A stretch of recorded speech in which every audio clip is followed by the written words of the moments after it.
Vamos a hablar de otra de las cosas que está pasando, pero ya a puertas adentro. La preocupación de la gente que se transmite en algo que los psicoanalistas, los psicólogos están empezando a discutir, que es la ansiedad, en definitiva. La ansiedad del encierro, la ansiedad de la incertidumbre, de cómo se sale de esto. Y para hablar de eso lo tenemos a nuestro amigo José Abadi en la cámara del Zoom. José, ¿cómo te va? Bien, ¿cómo estás? Qué gusto de saludarte, Rolando. Encantado. ¿Cómo estás, Decime, José? ¿cuánto aguanta la gente la ansiedad? ¿Cómo? ¿Cuánto ¿Cómo se está? aguanta la ansiedad?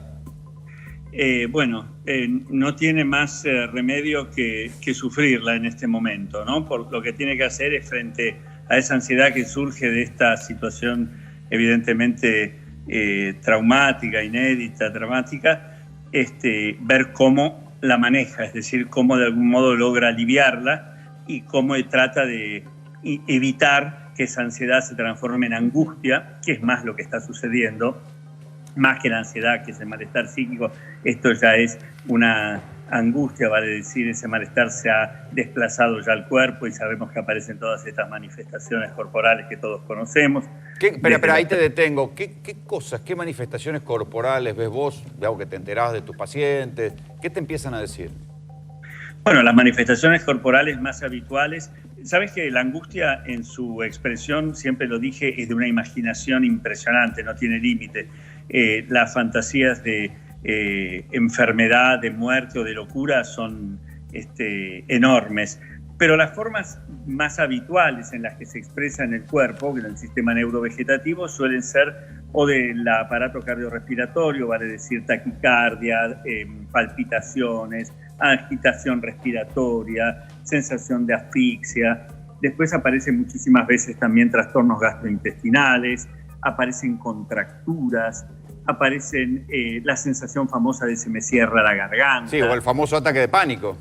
Bueno, es que el ataque de angustia, el ataque de pánico, Rolando, el ataque de pánico es un ataque de angustia. Sí. En realidad es otro nombre que se le ha puesto ahora. El ataque de angustia, lo que pasa es que el ataque de pánico, para hacerlo más como un síndrome más completo, continúa con un repliegue, con un refugiarse de la persona, con un quedarse adentro, que provoca habitualmente una depresión reactiva, una depresión secundaria, una tristeza, y se complejiza un poquito el cuadro. Pero en último término, el cuadro panicoso es un ataque de angustia. Pero, José, en la cual no podemos más manejar esa ansiedad, se nos transforma en angustia, se desplaza al cuerpo y aparece cualquier situación también imaginaria de peligro o de miedo, ¿no? A ver, eso que vos decís un poco nos está pasando a todos, pero digo, yo me quedo un poco con la charla que acabamos de tener, no sé si la escuchaste con el doctor, en donde uno dice, bueno, ahora parece ser que tendríamos que empezar cierta parte de la sociedad a contagiarnos de a poco, y uno le tiene pánico ya a este virus y no se quiere contagiar y menos quiere que sus hijos se contagien porque se enteró que en China hay una víctima de 3 años y no queremos ni pensar en una mínima chance. Vamos, una cosa es lo que uno se arma en la cabeza y otra cosa es la realidad. ¿Cómo manejamos esta realidad? Es una muy buena pregunta porque por eso yo siempre hago la diferencia. Una vez lo hablamos sobre esto, Rolando, vos, yo, que era qué importante que es el miedo útil.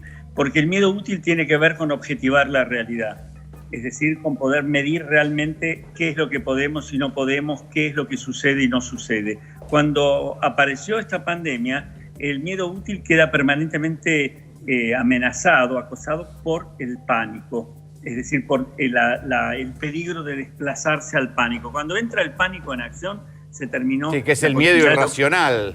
Claro.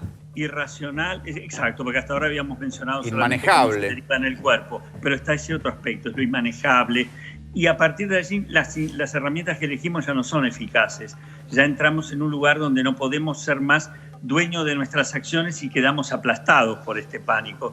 Por lo tanto, una decisión como salgo, no salgo, entro a un restaurante, no entro a un restaurante, podré ir a un bar o no, el cine, todo este tipo de situaciones, para poder decidirlas va a ser muy, muy importante, claro, que tenga presente el miedo útil para poder objetivar adecuadamente. Imagínate cuando esto termine, todavía José, con el pánico no vamos a poder hacer nada. ¿Cómo? Imagínate cuando esto termine algún día, aún va a quedar las nuevas fobias que la gente va a tener a hacer las viejas actividades que antes se hacían, desde ir a una pizzería o ir al cine. por eso va a haber que trabajarlo. Entonces, solo en la pregunta que hizo hay una palabra que está atrás, que es muy importante, que es la desconfianza. Toda esta situación del miedo que se transformó en pánico, me contagio o no me contagio, convierte al otro, a nuestro semejante, no solamente en el aliado al que tenemos que cuidar y nos cuida, sino también en aquel que puede contagiarnos o contagiarlo nosotros. Claro.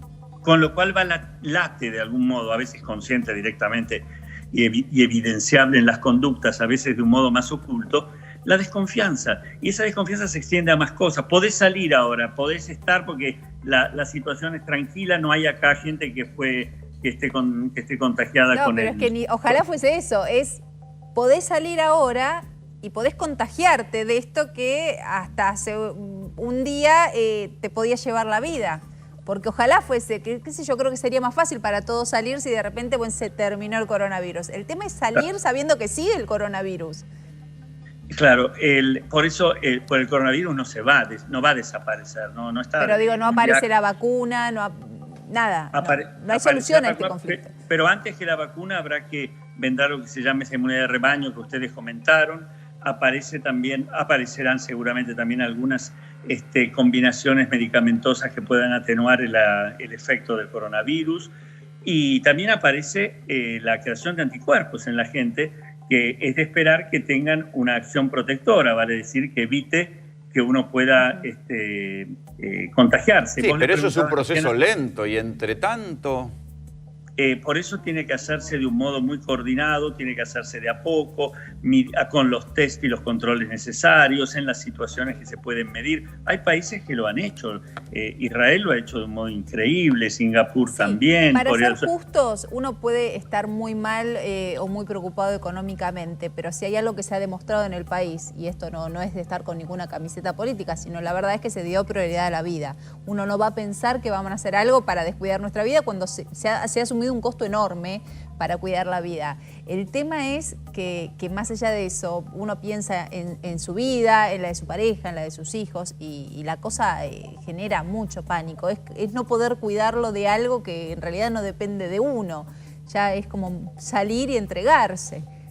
Por eso información útil, por eso información de calidad y cantidad útil para saber qué se puede y qué no se puede. Si vamos a estar atenazados por todo tipo de suposiciones, especulaciones, noticias falsas, etcétera, no vamos a poder movernos porque no vamos a poder razonar adecuadamente. Sabemos que lo principal ha sido muy exitoso el cuidado de nuestra salud. Ha habido una cuarentena efectiva, pero ahora también es necesario, como lo han hecho muchos otros países que han tenido una cuarentena efectiva, lentamente haciendo ensayos, si uno quiere un microensayo previo, pero se puede organizada y ordenadamente, empezar a hacer salidas que puedan poner en actividad nuevamente a nuestro cuerpo social, porque si no, el desastre también en términos de salud va a ser enorme. Quiero decir, lo que pasa que dado que hay países que lo han hecho de un modo exitoso, aprendamos de ellos, miremos cómo es. El gran desafío que tiene ahora que tenemos acá nosotros los argentinos es saber si podremos coordinar adecuadamente, no el paso, el día después de la cuarentena, los días después, porque no es un solo día, son varios y tendrán que hacerse con control, con organización y con toda una maquinaria que tiene que ver mucho la tecnología que permita dar un paso tras otro con una cierta seguridad. Y es un poco responsabilidad propia también, ¿no? Es esa libertad que vamos a tener que administrar con responsabilidad nuestra y ahí es donde no nos tenemos mucha confianza. José, gracias, como siempre. De nada, pero subrayar esto que dijiste, Sole, porque es fundamental. Acá también se pone a prueba la capacidad de comunidad que tengamos nosotros, la capacidad de normatividad, el registro del otro, el cuidado, vale decir cuánto vamos a ser maduros como sociedad. Gracias, José. Gracias a ustedes.